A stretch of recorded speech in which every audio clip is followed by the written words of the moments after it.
What's up guys, and welcome back to another episode of Super Gaming Minute, the channel dedicated to all things Nintendo and gaming.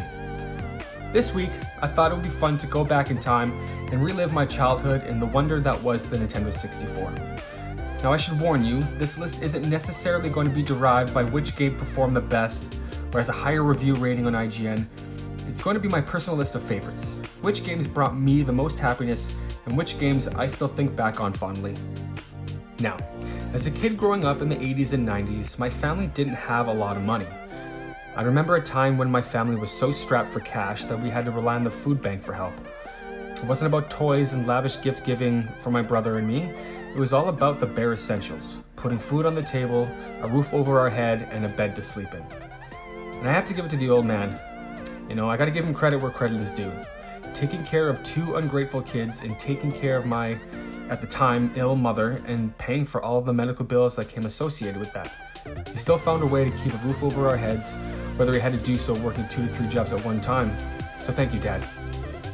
Now, again, there wasn't much money in our household to splurge on toys and video games, but we always had the newest Nintendo system. Now, the original NES system came into the family before the money hardships reared its nasty head. And just like a lot of you, this is where my love for video games flourished. Playing the original Super Mario Bros. With my older brother, ever so excited to finish the first level and move on to that first castle. Such a good time. And weekly trips to the rental store, picking out that terrible LJ and Back to the Future title, and who can forget the incredible Crash Test Dummies. Just garbage. Other than the cesspool of terrible titles from LJN, the games we rented weren't all bad. We got surprised when we rented Monster in My Pocket and anything from Disney, including Chip and Dale Rescue Rangers. And if you guys would like me to release an NES Hidden Gems list on this channel, let me know in the comments, but I digress. After the NES, my brother and I were shocked, confused, and very excited when my dad woke us up one morning to let us know that he entered a raffle at our local convenience store and won a Super NES with a copy of Super Mario World. How excited we were when that beautiful package showed up at the door. But when it came to the N64, we were right in the middle of our family struggle. Although my dad knew just how important having this new console would be to me, and watching me literally play Goldeneye with my chrome-painted cap gun in the hallway of our house, I knew it and he knew that we probably wouldn't win one, and he definitely couldn't afford it. Although a couple of years later, I did win one through a Canadian TV network, and I'll touch on that later. Again, my dad knew just how important having this system would be to me, and a month later on Christmas morning, there it was, wrapped in shiny green wrapping paper, made out to me and only me. My brand new Nintendo 64 console with atomic purple controller and a copy of Goldeneye to call my very own. At the time, I didn't know how the old man made it happen, and to be honest, I didn't question him on it. But I later found out that he took out a sizable loan in order to get me that console and Christmas presents for the rest of the family. So I was 11 years old when the N64 was released back in 1996, and I got mine a year or so later for Christmas from my dad. Now listen, it's no secret that the N64 was a special console. It brought 3D graphics and 64-bit gaming to the industry. It didn't have a lot of games, but it seemed like every game that Nintendo released on the platform was an instant hit. Now don't get me wrong, Nintendo themselves released a bunch of mega hits for the console, including The Legend of Zelda: Ocarina of Time, the follow-up to that title, Majora's Mask, and you can't forget Super Mario 64, which pioneered the 3D platforming collectathon style of games. But the Nintendo 64 would not have been the console and the success that it was without their biggest studio at the time, RareWare, responsible for titles like Goldeneye, BanjoKazooie, and Conquerors Bad Fur, and I thought it would be fun to go over every game that Rare released on the N64 and rank them from worst to best. Now keep in mind, this is my opinion, and if you feel that my list is different from yours, don't be offended. In fact, I would love to see how you would rank these games in the comment section down below. Before we get into everything, don't forget to drop a like, share the video around. We're trying to reach 1,000 likes, and it's very hard to do. So please, if you like this video, consider subscribing. We release new videos every Monday. Alright, and without any further ado, here's my ranking of Rare published video games on the N64 from worst to best. Number 11, Mickey's Speedway. Being a sequel of sorts to Mickey's Racing Adventure for the Game Boy Color, and using the engine from the wonderful Diddy Kong Racing, which we'll talk about later in this video, the game was largely unnoticed by the time it was released in 2000. Although it wasn't as big of a seller as, say, Mario Kart 64 and Diddy Kong Racing, it's still a great little kart racer. With 6 characters to race as, including Mickey, Minnie, Donald Duck, Daisy Duck, Goofy, and Pete, there were also a bunch of hidden unlockable characters as well, including Ludwig von Drake, Dewey, Louie, and Huey, who is unlockable by connecting the Game Boy Color version through the transfer pack. And while this is a solid entry and in a great Rare developed game, there were better kart racers available, and you could say that those games highly overshadowed this entry.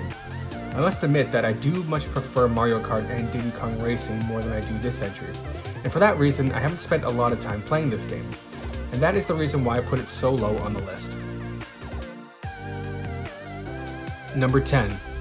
Killer Instinct Gold, which was to be a launch title with the likes of Super Mario 64 and Pilot Wings. It didn't make that release window.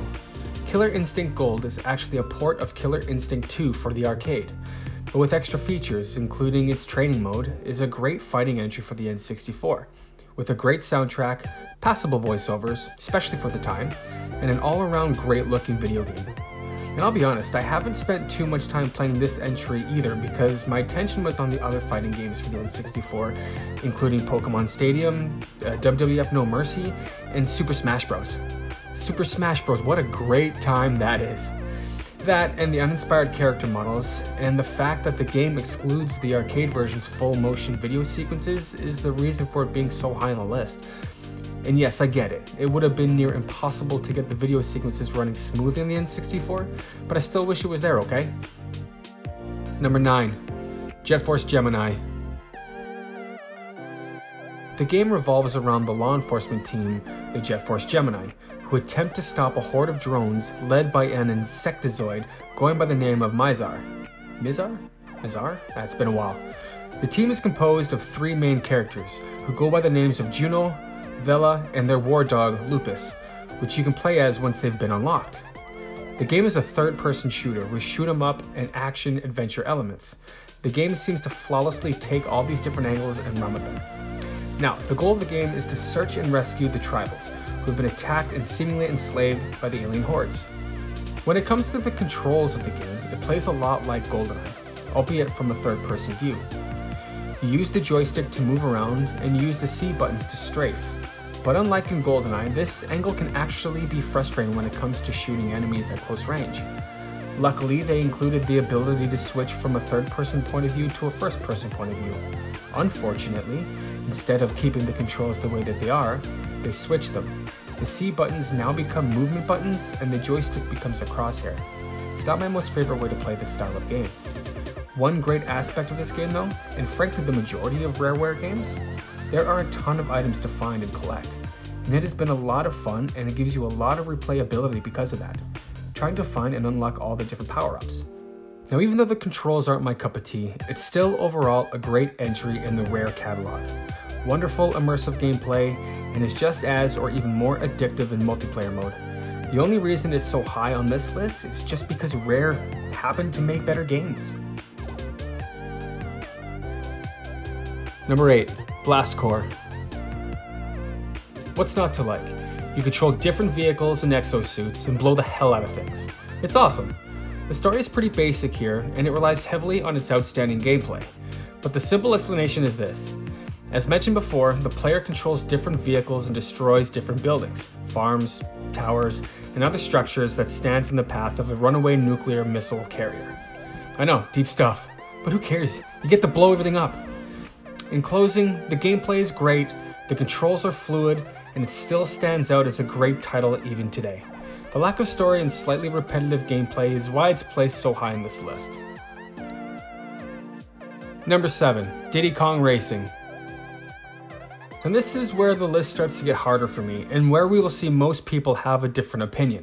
But please remember, this is my experience with these games and it reflects my feelings, not anyone else's. Okay, I'm gonna say it. Don't hurt me for saying this, but Diddy Kong Racing is better than Mario Kart 64. Oh, God, that feels good to get off my chest. Sorry everyone, but it's my honest opinion, and I wouldn't want to lie to you. There's just so much more to do in Diddy Kong Racing. It's a fully fleshed out kart racer with its own wonderful story mode. It's honestly one of my favorite games of all time. Now, I can understand that Nintendo would probably not want to keep making more Diddy Kong games when they're making so much more money on the Mario Kart series. But come on, is one sequel hard to ask for? Diddy Kong Racing DS does not count. Please, Nintendo, give Diddy his chance to shine. It almost hurts me to have to put Diddy Kong Racing so high up on the list, but that just shows how great RareWare was back in the 90s and early 2000s. Number 6, Perfect Dark. Okay, wait for it, here it comes. Are you ready? Perfect Dark was a far better first-person shooter than Goldeneye was. Ha! Wow, I really must have a death wish. Listen, I'm sorry guys, but it's true, okay? The story was more fleshed out, the controls were tighter, the game was bigger overall, and the world was larger. You're probably confused as to why I put Perfect Dark higher on this list than Goldeneye then, right? Well, we'll get into that, so just hang on tight, friends. I truly have nothing bad to say about this game. The controls were as perfect as they could get, and since it utilized the Nintendo expansion pack, the colors popped and the world felt more alive.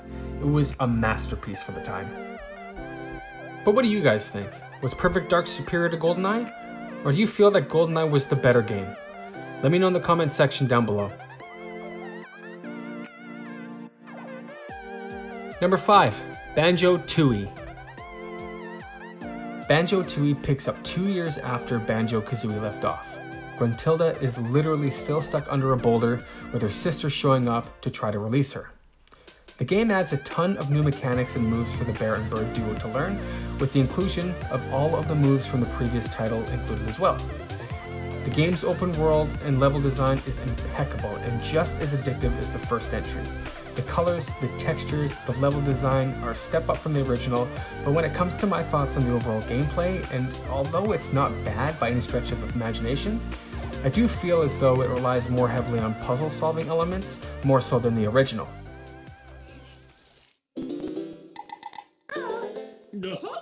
Number 4, BanjoKazooie.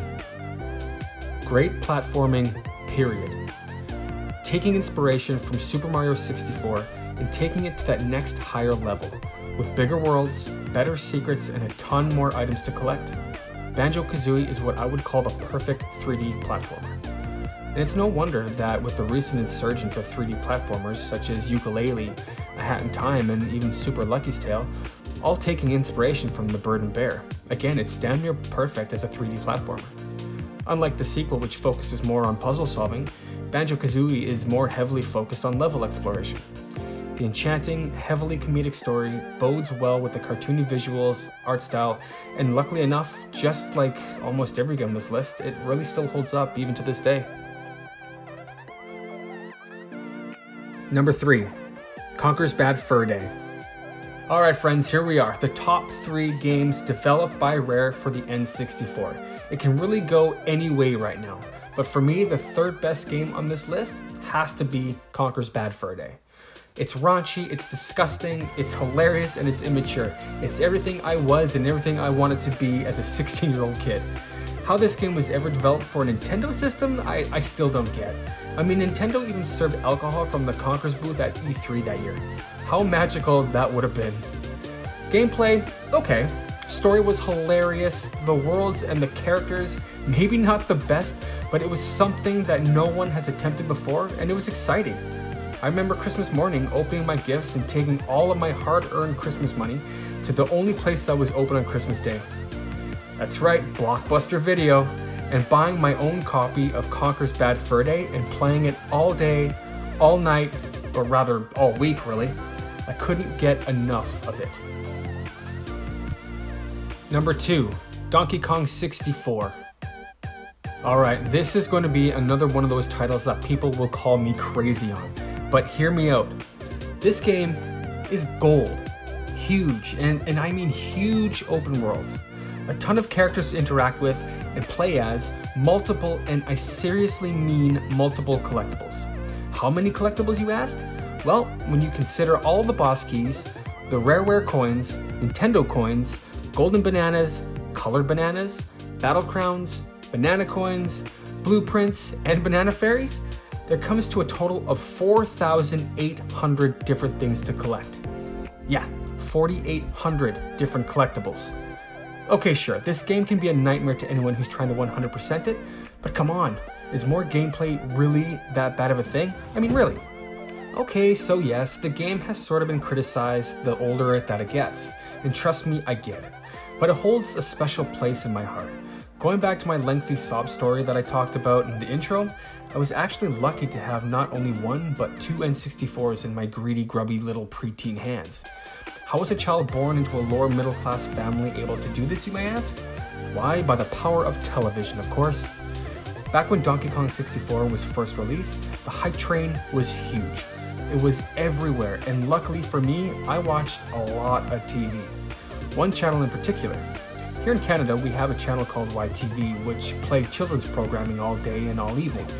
And one day while I was watching, I don't know, probably Doug or Real Monsters or something, YTV had a contest. They would randomly flash 3 different images of Donkey Kong or his friends on screen. And when you see these images, you had to write down which images you saw and during what program. So naturally, I did so, and when I did, I immediately called the station. And I was on hold for what seemed like hours. But finally, after a ton of failed attempts to get through and way too many busy signals, I got through. I listed off all the images I saw, and I won.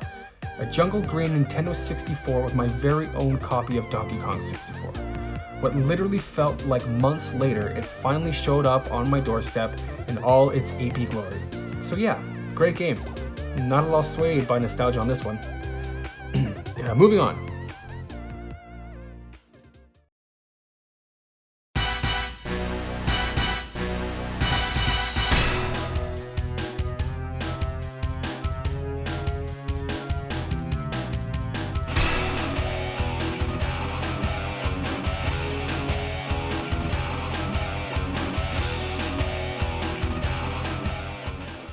Number 1, Goldeneye. Yep, you saw this one coming too, huh? Okay, yes, as I mentioned, Perfect Dark was the better shooter. But was it Goldeneye? Hell no! Okay, yes, again, Perfect Dark is the better shooter. But guess what? Perfect Dark is the answer to a sequel that Nintendo fans couldn't get because Nintendo couldn't secure a license for a sequel. This game started it all. Every first-person shooter should be thanking GoldenEye for making first-person shooters what they are today. It introduced so many different components. But let's be real, the multiplayer is the only component that it needed to bring. This was the whole reason to buy the game. The story was wonderful, and for the time, the character models and the dialogue was fantastic and very cool to see come alive. I remember saving what little money I had so that my friend and I could rent an entire Nintendo 64 system and GoldenEye for a weekend. Luckily, his aunt worked at the store and we didn't have to pay those pesky rental deposit fees that literally cost the same price as if we were to buy a frickin' console. But I digress. We couldn't get enough of the multiplayer. Slappers only, pistols, man with the golden gun. There were so many different ways to enjoy the multiplayer and keep it feeling fresh. And then on top of all of that, Rare was kind enough to include different unlockable cheat modes too, such as DK mode. Have you ever played Slappers only in DK mode? It's hilarious. Oh, just one thing. No odd job! Alright, so we established that I'm looking at this game with rose-colored glasses. Just like with DK64, but would this game hold up even if this weren't the case? And I would have to say, yes. I recently introduced this game to my girlfriend, who never really played too much N64 growing up, and when I turned it on, there was a bit of a learning curve to get used to the outdated controls and all, but after a couple practice rounds, she was off and having a blast playing. We sat in front of the TV for 2 or more hours going through the campaign and playing the multiplayer. I totally beat her though. It was so sad. So sad. Where was I? Oh yeah, GoldenEye. Great game.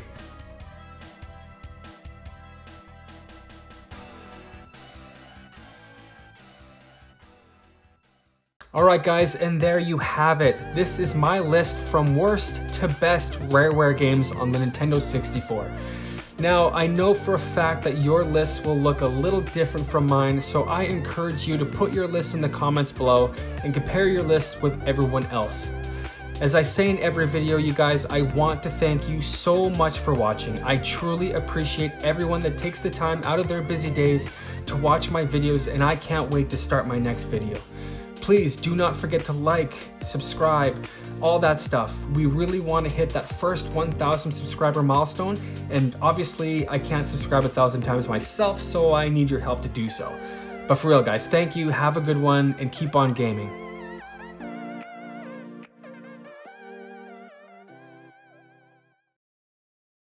No odd job!